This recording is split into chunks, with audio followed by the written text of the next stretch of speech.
foolishness. Now you only get it in your night dress. Discard all the naughty nights for niceness. Landed in a very... Estamos en el Faradio, conversación cultural, la que tenemos hoy, cinematográfica.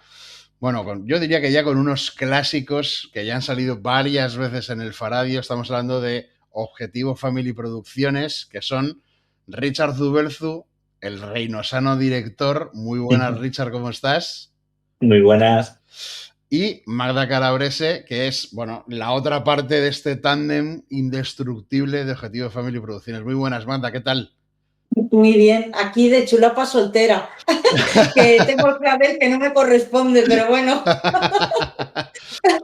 Desde luego, porque estamos en fechas de San Isidro, vosotros que vivís en Madrid, aunque hacéis visitas habitualmente, por supuesto, a Reynosa, y cada vez que, bueno, lo que sucede cada vez que os pegamos un toque para conversar con vosotros, siempre es hablar de más de un trabajo, porque como tenéis varios, entre los que acaban de salir, los que estáis haciendo o los que podáis tener pensados para el futuro, siempre tenemos que hablar de varias cuestiones. Y lo último es Alguacilla.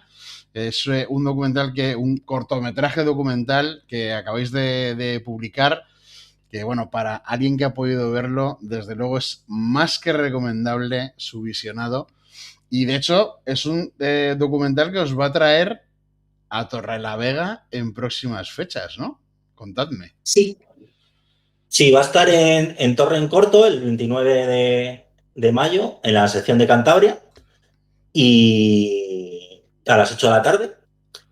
Y nosotros no vamos a poder estar porque tenemos otros compromisos aquí con una cosa que vamos a hablar más tarde del nuevo documental que estamos en desarrollo, pero va a estar nuestro compañero Pedro de la Escalera, que es productor ejecutivo del documental, representándonos muy bien. Bueno, y también va a estar, que no lo ha dicho Richard, el propio protagonista del corto, que es Pepe, que es José Luis, se llama, vamos, lo que pasa que todos le llamamos Pepe, y que está muy ilusionado. Él vive en Ferrol, pero ha cogido una habitación, un hotel, para estar esa noche allí en Torrelavega y estar presentando también el documental allí, con Pedro. Bueno, lo primero que me gustaría que me contases sobre Alguacilla, que bueno, es un documental que habla sobre la pérdida de cuando pierdes, digamos, a tu compañero de mucho tiempo y de repente te quedas sin esa parte de tu vida. Pero lo primero que me gustaría saber es cómo conocisteis la historia de Pepe. Pues la culpable soy yo, que soy muy lianta. Es muy curiosa la historia. Es muy curioso. Mira, nosotros fuimos a un festival en A Coruña, que nos invitaron hace ya tiempo, por lo menos 4 años. Con Homofobia de Estado que estuvimos. Homofobia de Estado. Entonces allí, pues nada, estábamos, ya habíamos proyectado el documental, y entonces por la noche nos dijeron, bueno, vamos a cenar, que os invitamos y nos tomamos algo y tal. Entonces ya empezó a diluviar, como siempre. Entonces, nada, estamos de camino, Richard empieza a hablar con el director del festival, se van andando, yo me quedo con otro señor como un poco rezagada, y empiezo a hablar, como yo hablo tanto, empiezo a hablar con él, empieza a diluviar, nos perdemos, y yo le digo, ¿sabes dónde vamos? Y dice, sí, venga, vamos hablando y ya llegamos, total. Que me empieza a contar su historia y le digo yo, ay, Pepe, digo, pues, oye, ¿a ti te gustaría hacer un corto de tu historia? Porque me parece muy interesante, porque él me empezó a contar también, pues, problemas que había tenido con la familia de su marido, que en esa época no estaban casados, lo que había pasado, cosas que le han pasado, ¿no? Y por qué se casaron, bueno, muchos temas, ¿no? Y además era una persona muy especial, porque en esa época tenía una barba, parecía totalmente un marinero de estos, con una barba muy larga, y como el típico marinero, que a mí me parecía un personaje además para el corto como muy estético, muy... Bueno, entonces ya le convenzo, me dice, pues sí, venga, me apetece, total, nos ponemos a ello, y entonces pasa el festival, ya estamos en Madrid, nosotros seguimos en contacto con él para ya organizarlo, y nada, ya lo organizamos, bueno, entonces quedamos, como lo hemos grabado entre Ferrol y Madrid, nos tocaba grabar en Ferrol, pues nada, llegamos a Ferrol y de pronto le veo y le digo a Richard, pero ¿qué se ha hecho este hombre? Es como las películas cuando tú encuentras a un personaje en la calle o quieres hacer un cuadro de él porque te gusta esa estética, y de pronto viene y se había cortado la barba se había hecho completamente distinto porque estaba más gordo y él, para hacer la película, se había ido a un entrenador personal a hacer gimnasia para ponerse más delgado y yo le digo, pero ¿qué se ha hecho este hombre? Que ya no es él. Digo, claro, ahora no sé cómo va a quedar el corto porque, claro, ya no tiene nada que ver con la persona que yo había conocido, ¿no? Bueno, al final, claro, es lo que quería, como también en el corto sale desnudo y él, claro, lógicamente, oye, pues cada Bueno, uno semidesnudo. semidesnudo, porque él quería salir desnudo completamente, que le Mm. tenemos grabado desnudo. Lo que pasa es que le dijimos, bueno, vamos a sacarte solamente la parte de atrás, pero por delante no y tal, bueno. Pero claro, yo entiendo que él, somos todos muy, oye, cada uno pues te gusta verte bien y entonces, claro, se había ido a hacer gimnasia, se había cortado el pelo, en fin, ya no, es él, pero un poco distinto, ¿sabes? De como yo había imaginado el corto, pero luego al final ha quedado muy bien, la verdad es que estéticamente él ha trabajado, porque la verdad es que se pegó una paliza, porque en la playa tuvimos que hacer muchas tomas, Mm. luego además, claro, en la playa estaba, él tampoco tiene 20 años, se cansaba, en fin, y ha aguantado, lo ha hecho fenomenal y ha quedado precioso, claro, también con los paisajes de allí, pues muy bonito. Y la música la escogió él también, Ujú. de unos artistas que él había conocido en un concierto allí en Ferrol o en La Coruña, no me acuerdo muy bien, y ellos nos han dicho que sí, que participaban en el corto, y entonces tenemos la música de ellos que está fenomenal, la verdad que pega, está preciosa, porque es que la música hace todo también. Mm. Y bueno, ya no sé qué más No, contarte. después hemos tenido la suerte porque nosotros como productora hemos crecido bastante en el último año y ahora colaboramos mucho con Stop and Play Europa, que es una productora que nos conocíamos hace años y ahora tenemos muchas sinergias en comunes juntos. Y hemos podido contar con un equipamiento técnico bastante superior a otros documentales, que eso también yo creo que se nota también en la factura final del documental, grabando con cámaras de cine mucho, a nivel superior, por Mm. ejemplo, que el de Reynosa, etcétera, etcétera, que le ha dado un punto añadido a este documental que para mí es no solamente, no digamos ya técnicamente, que es superior, sino también el tema, el tipo de narrativa que utilizamos en este documental es un poco diferente a otros documentales, por ejemplo, Reynosa o Homofobia de Estado o otros anteriores que hemos hecho, que la verdad que hemos podido contar también con Mm. el paisaje de La Coruña, con el hilo conductor que también es peculiar, Ferrol, Ferroles. eso en Ferrol y alrededores, y la verdad es que yo personalmente estoy muy contento. Yo Mm. también. Porque la historia, a ver, es curiosa dentro de que, claro, la historia es una historia de él, cómo le ha quedado ese legado que te deja una persona que te quiere y que lo que quiere es que cumpla todo, como él ha querido cumplir todo lo que le había dejado su marido previsto que quisiera que hiciera cuando se muriera, ¿no? Mm. Y ha quedado muy bonito estéticamente y lo que él, claro, cuenta también, un poco habla también de lo que son los mayores LGTB, de los cuidados que hay que hacer a las personas mayores y de cómo es una pareja, claro, LGTB, los problemas que tienes, en fin, con la familia, es lo que yo contaba antes, con la familia a lo mejor pues que te pueden poner un poco de reparos, en fin, yo creo que al final ha quedado muy redondo Y es una forma es también distinto, sí, que no se suele tocar, que es como pasar página también. también. Mm. Que a veces, que lo contamos un poco en el documental, que es un poco tabú hablar de la muerte y sobre todo cómo después lo sobrellevas, pero sin perder el tono reivindicativo también de que se han avanzado mucho en derechos, pero hay que luchar por ellos todavía. Mm. Desde luego que ese es uno de los acentos que está en el documental que yo creo que es muy interesante. Pero os quiero preguntar, esto es por curiosidad pura y dura, ¿por qué elegisteis algo así ya como la palabra con que llamar el documental? Lo ha elegido Pepe, Pepe lo Sí, ha elegido. pero también con... Pepe lo ha elegido porque él quería, es albacea en árabe, Mm. y es que su marido, Ricardo, y ellos tenían mucho, o sea, les gustaba mucho el mundo árabe, y entonces, pues él, como tiene mucho con ese tema, ¿sabes? Me dijo, ¿te importa que...? Porque yo le dije, bueno, oye, también es una cosa que es muy personal, pues si quieres, vamos a ver qué podíamos hacer de título del documental y tal. Y me dijo, ¿te parece bien? Y le dije, pues me parece muy original y que está muy bien, porque en el fondo es albacea, traducido.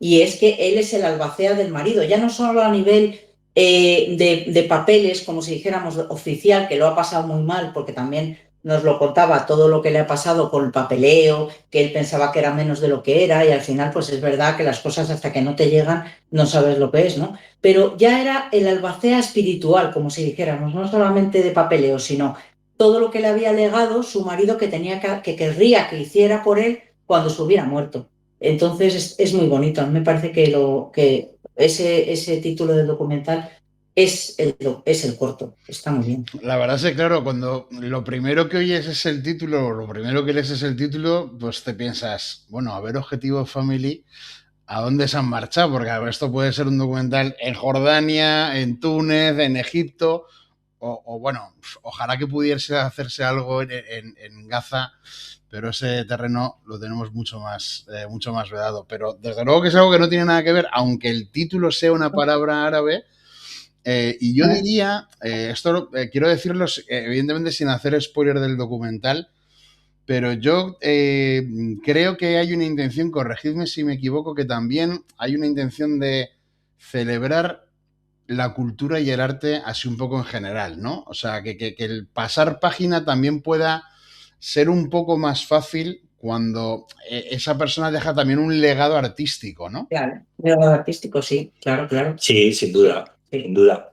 Y además nos ayuda también a llevar esa narrativa, claro. Claro. porque no Los es lo cuadros, mismo. los cuadros de Ricardo nos han ayudado muchísimo, porque tenía cientos de cuadros y la verdad que eran más unos cuadros que eran pues estéticamente que llamaban mucho la atención, entonces eso te ayuda mucho también, claro.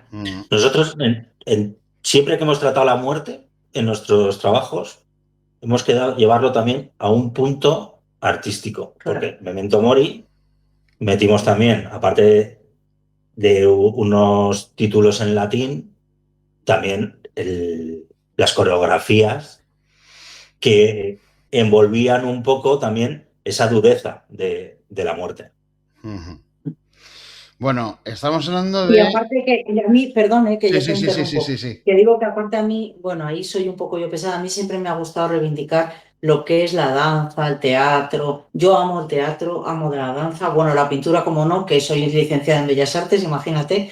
Y entonces todo eso, si podemos meterlo o darle una pincelada en algún documental, pues es que me parece importante poder pues reivindicar que están ahí y que hay veces que no se les trata como se debería de tratar y se les maltrata a todos los artistas. En fin, si yo puedo darle pues una pincelada en algún documental de eso, pues lo intento, ¿sabes?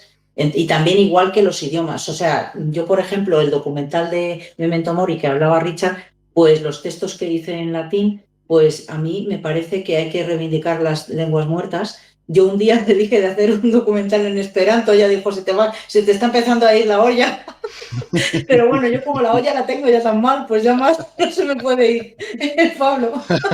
Pero vamos, le dije, ¿qué te parece si hago textos en latín y los metemos en el documental hablando un poco de todo el tema de la muerte y tal? Y bueno, yo creo que quedó precioso porque le va muy bien y con la danza que metimos de ese espectáculo, que era un espectáculo de unos chicos que estaban de una compañía artística que estaban en los teatros del canal haciendo ese espectáculo sobre la muerte, sobre el suicidio. Y entonces, pues la verdad que ha quedado súper estético ese documental con esa danza, ¿sabes? Y lo del latín.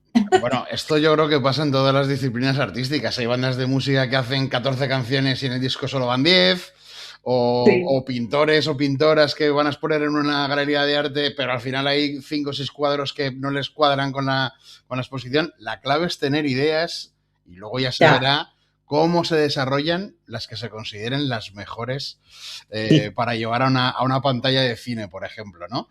¿Y qué nos cuentas cuando hacemos entrevistas, Pablo? Que nosotros, claro, date cuenta que al ser documental hacemos muchas entrevistas y gente que le hemos tenido que no sacar en el documental, porque después de hacer las entrevistas hemos visto que no pegaba para nada, que quedaba fatal, que al final no veíamos muy bien y tal. porque no nos encajaba, no porque quedara mal, sino porque no nos encajaba a lo mejor lo que hablaban, ¿no? Y hemos tenido que no hemos podido, que lo queríamos sacar, pero que a lo mejor no hemos podido porque no nos encajaba, ¿no?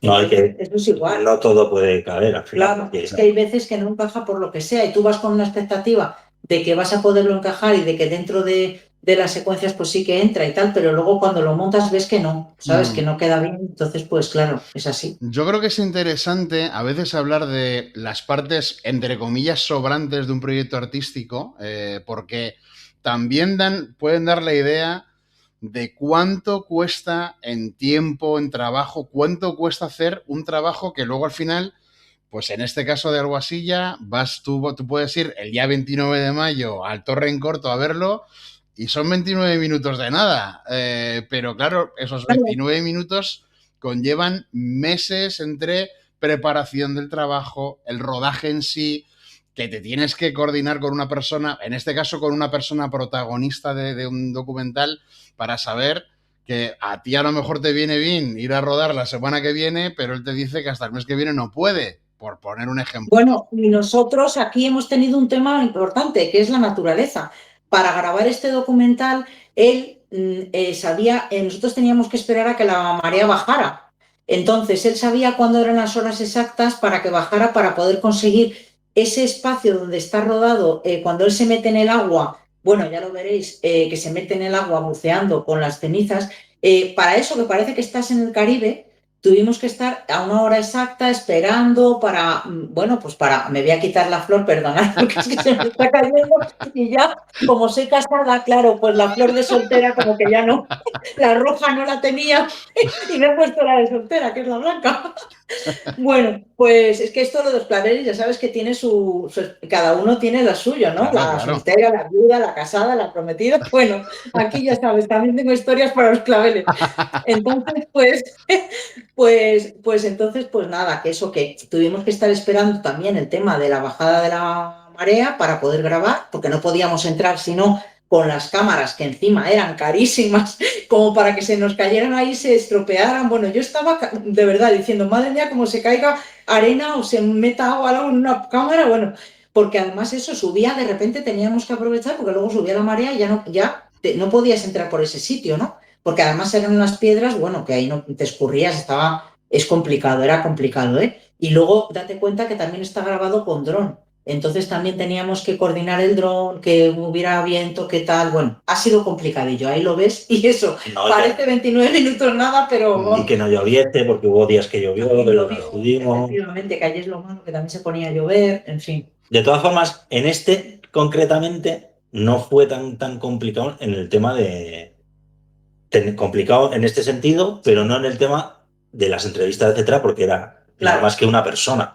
Bueno, tuvo que ensayar porque algún texto que yo le escribí que quería que dijera, pues es verdad que a lo mejor tú... Pero no es lo mismo que el que estamos haciendo ahora. El de ahora es que... Que luego hablaremos de él, que ahí sí que... Nos hemos metido en un berenjenal que no sé yo dónde va a acabar esto.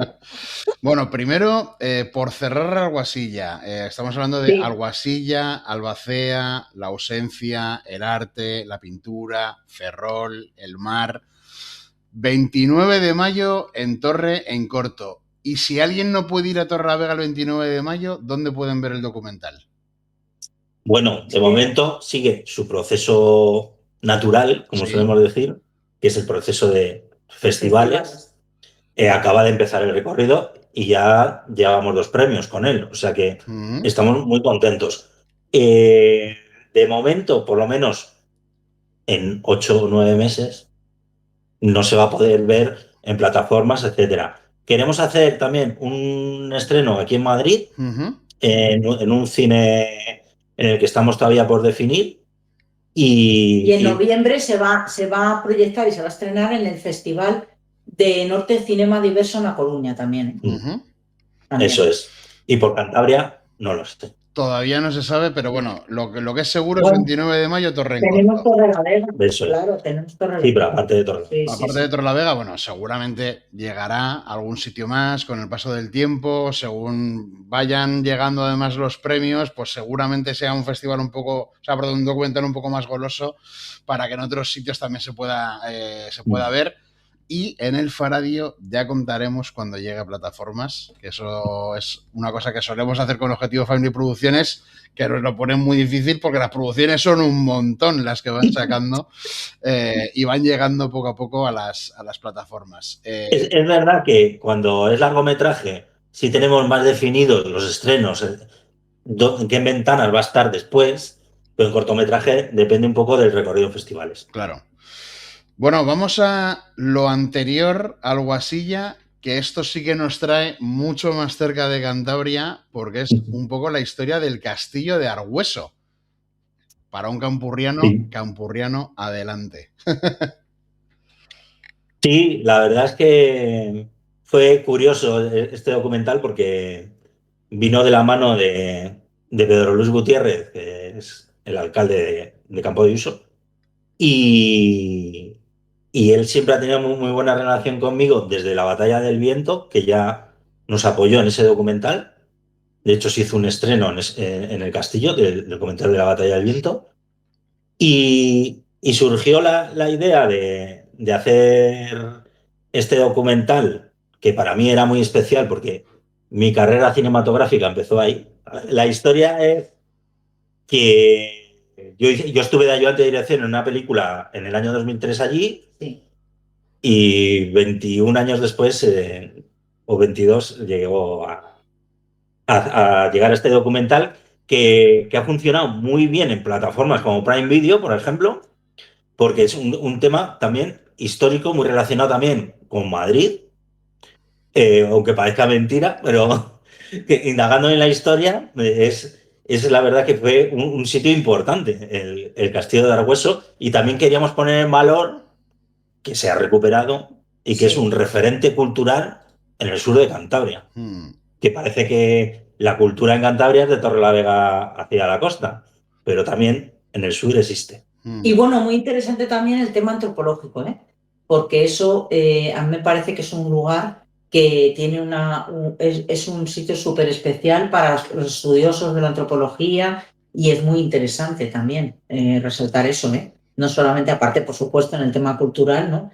Y lo que están haciendo con el castillo, que es fenomenal, porque es poder utilizar una construcción que fíjate cómo es para hacer cosas actuales, de cultura, además hacen también muy interesante, pues por ejemplo, demostraciones de cómo se vivía en esa época, en la Edad Media, en fin, está muy bien llevado. Pero aparte luego ya la parte de poder conocer cómo era la cultura y los habitantes de esa zona, ¿sabes? Y de Cantabria, a través del castillo, de los restos del castillo, eso también me parece interesantísimo. Y lo sacamos también, por supuesto, en el documental.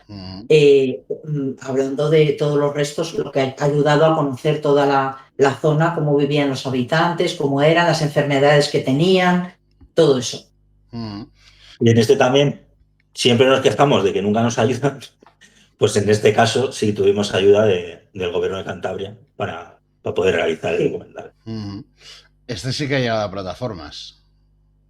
Sí, este está en Prime Video ahora mismo, que de hecho hasta el estreno en plataformas del de Reynosa era de los más vistos en Prime Video, porque el tema histórico en Prime Video funciona muy bien.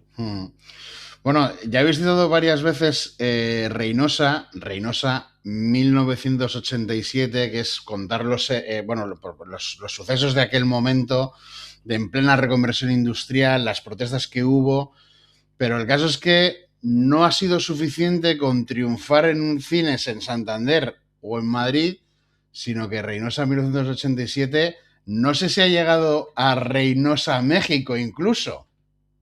Pues no, de momento no. A Puebla sí. A Puebla sí. A Puebla ha estado el día 24 de abril, creo que estuvo allí en un festival.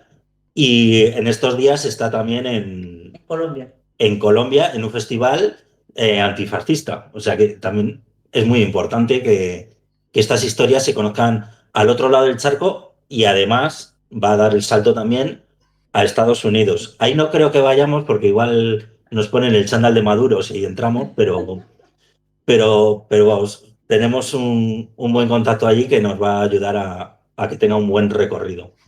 Bueno, si vais ya sabéis que hay que entrar diciendo Happy New Year allí para ser educados si entras de mala forma en Estados Unidos.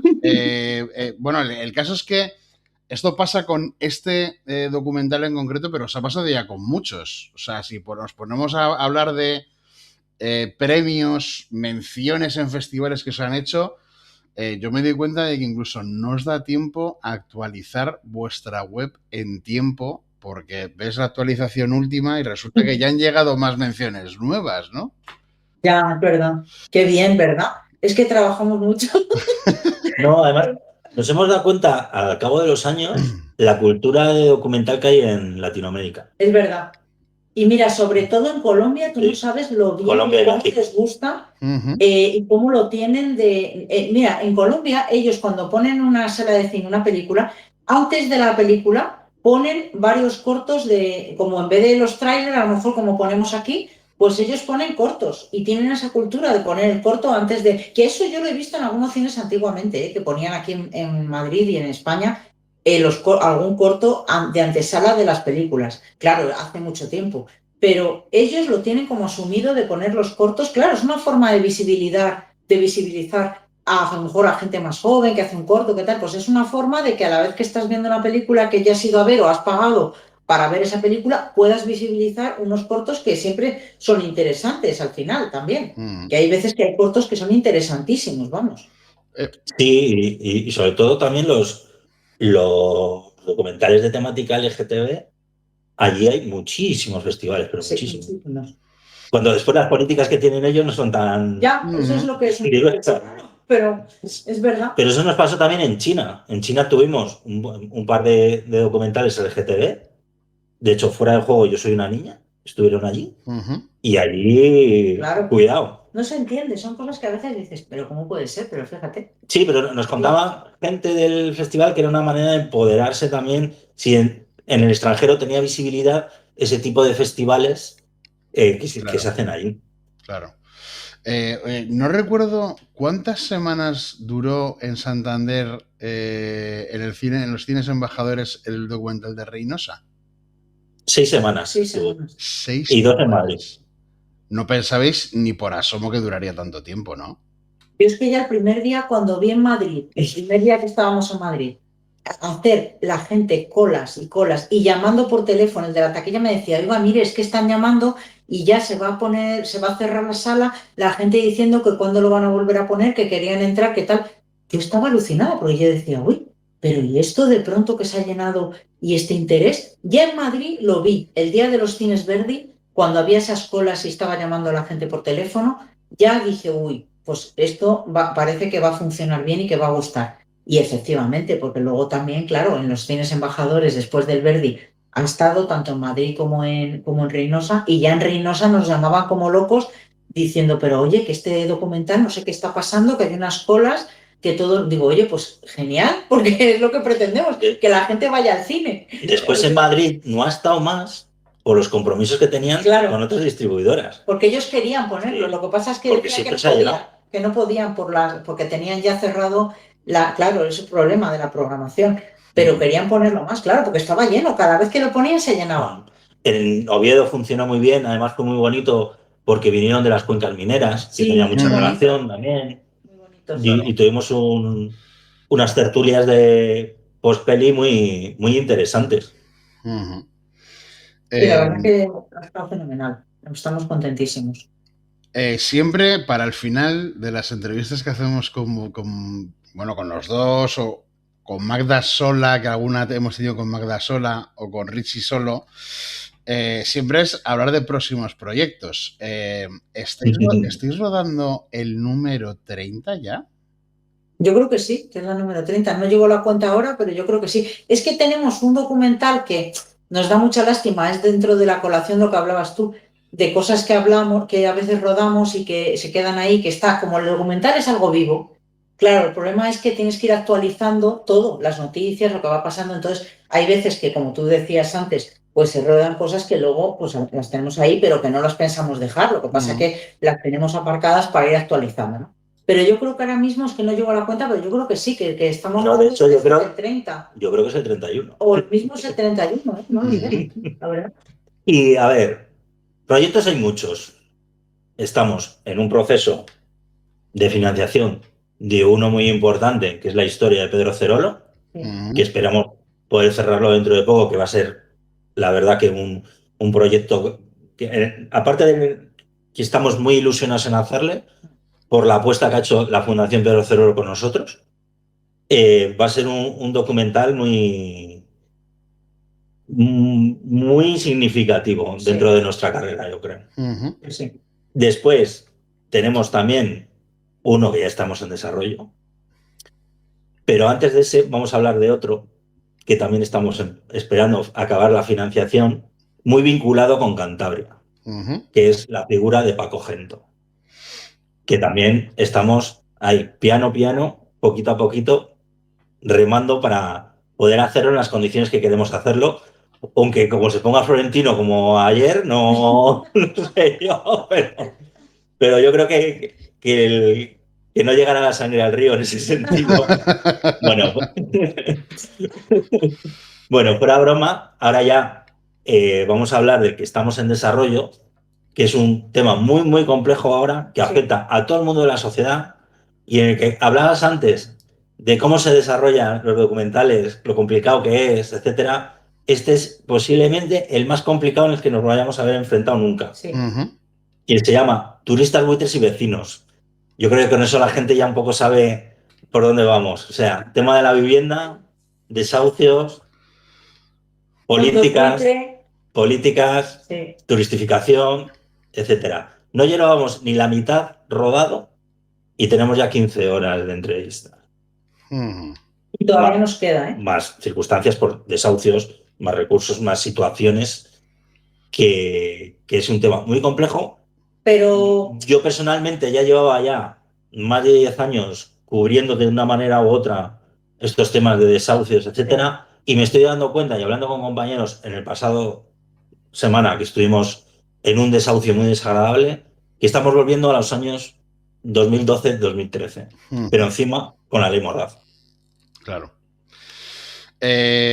Turistas, buitres y vecinos, que evidentemente habla de una problemática que me imagino que os saldrá un documental un poco largo, porque evidentemente, o sea, aparte por todas las horas que ya lleváis grabadas, pero porque claro, esto es un tema que en 10 o 20 minutos no se puede tratar en profundidad, porque son muy y además lo estamos haciendo, Pablo, de una forma como un poco parecido a lo de Reynosa, que es que queremos ser súper precisos en que todas las personas que estamos entrevistando son personas profesionales súper enterados de cada temática que les hemos preguntado, economistas, psicólogos, porque claro, la vivienda afecta a muchas áreas, no solamente a lo que es el dinero, sino también a lo que es la parte emocional.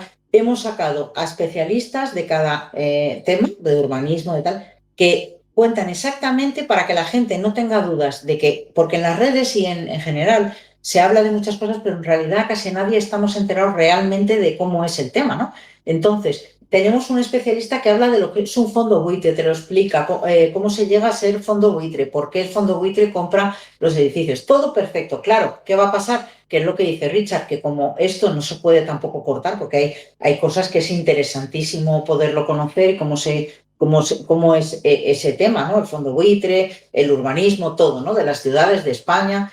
Entonces, claro, vamos a ver cuánto dura al final, porque es difícil cortarlo, ¿eh? Las entrevistas son interesantísimas, todas las que hemos grabado hasta ahora, de cada especialista. Luego, la Universidad Autónoma de Madrid ha considerado el documental como de utilidad pública y nos ha apoyado con profesorados, con catedráticos que están hablando de cada temática también de lo que es todo, lo que engloba la vivienda, el problema actual, ¿no? De la turistificación, de los fondos buitre, lo que es la historia de la vivienda en España también, cómo se ha llegado hasta ahora, ¿no? Como lo que ha sido la evolución de la vivienda en España desde los años de Franco, ¿no? Hasta ahora. Tampoco hemos querido ir más atrás, pero bueno, lo hemos cortado desde los años de Franco, ¿no? Y claro, pues yo creo que da mucho de sí y sobre todo interesante en aprender, porque para mí yo creo que un documental también tienes que, a la gente que lo vaya a ver, que aprenda algo que a lo mejor no lo tiene claro y que a veces se habla mucho, pero luego en realidad casi nadie tenemos claro todo y por qué ocurren estas cosas. Entonces vamos a ver si podemos sacar de ahí algo interesante.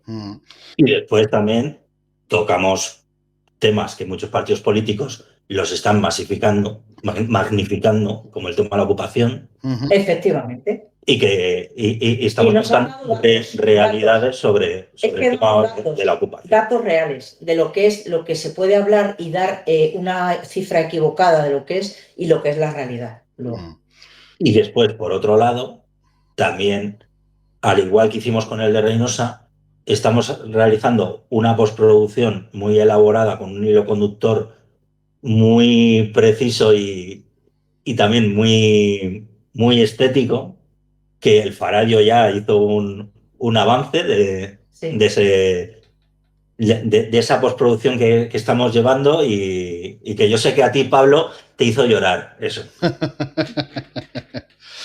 Bueno, es que aquí ya estamos hablando de un tema que vosotros estáis palpando, nosotros ya hemos palpado varias veces aquí en Cantabria, y de hecho habéis hecho referencia a un desahucio en el que estuvisteis la semana pasada. Si no recuerdo mal, es el de Mariano, que ya habíais estado en un intento de desahucio anterior que finalmente no se ejecutó. No, 2. Es que había dos. Este es el quinto. Es el quinto, ya que lo han intentado echar. Y al final lo han conseguido, claro. Y encima, lo más agravante, que es la Iglesia Católica quien desahucia.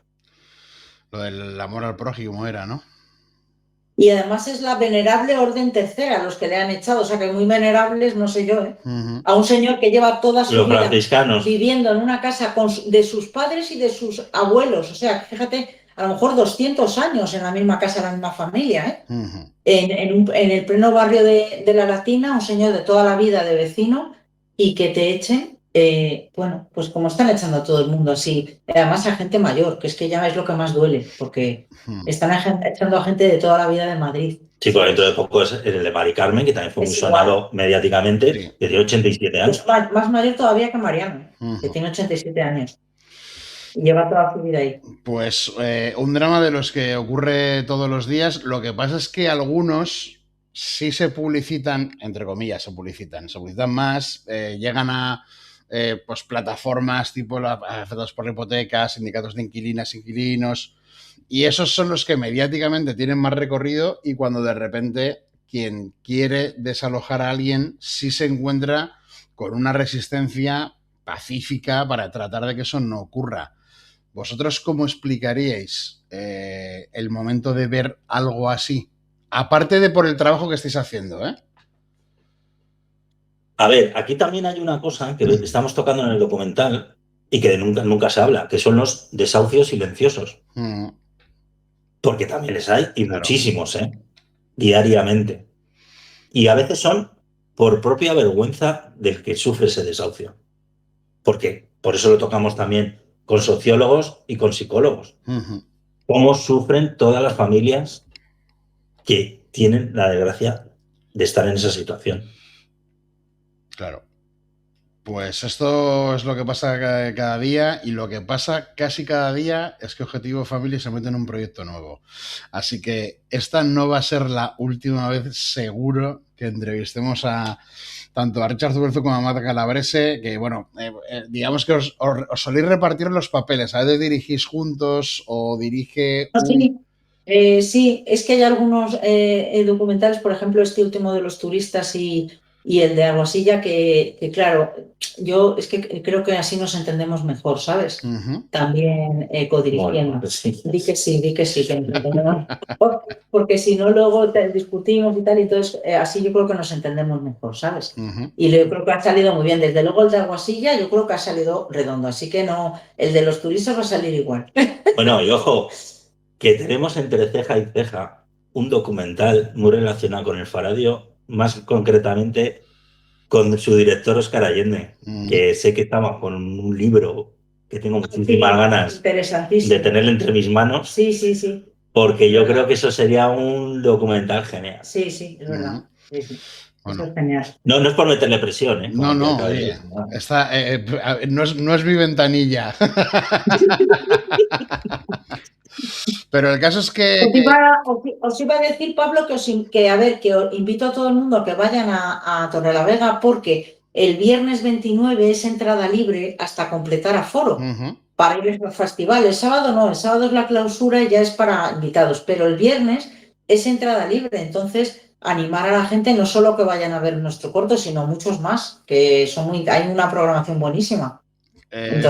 Un festival cinematográfico de corto, de largo, siempre merece la pena porque además, digamos que es algo como que las instituciones también nos devuelven, ¿no? El pensar que nosotros tenemos que contribuir con nuestros impuestos para un montón de cosas, pero también para que tengamos unas calles vivas, ya sea en una ciudad más grande o en un pueblo más pequeño, y que tengamos siempre actividades, o por lo menos todas las veces que se pueda, actividades que hagan que nos movamos un poquito de casa, que nos veamos, y no solo a través de videollamadas, sino que nos veamos también en persona, claro, y que disfrutemos de la cultura, ¿no? Y aparte que es una excusa para al final tomarse algo, charlar, en fin. Y encima, como, oye, ahí no puedes decir que te cuesta dinero, porque es entrada libre gratis. Claro. Con lo cual, pues no hay ninguna excusa para ir a Torrelavega, ¿eh? Desde luego. Día 29. El día 29, Alguasilla, dentro de Torre en Corto, que seguro que va a merecer la pena acercarse ese día y otros del festival. Y nada, pues me queda deciros que como siempre ha sido un placer hablar tanto con Magda Calabrese como con Richard Zubelzu, con Objetivo Family Producciones, que nos volveremos a ver y nos volveremos a ver también en este contexto de entrevistas para hablar de nuevas cosas que, bueno, de las que están en marcha y ya se terminen y se conviertan en realidad, y de las próximas que estén por llegar, que seguro que serán unas cuantas. Así que muchas gracias por atender la llamada de Faradio, chicos. Muchas gracias a ti. Gracias a vosotros. Un abrazo. Un abrazo.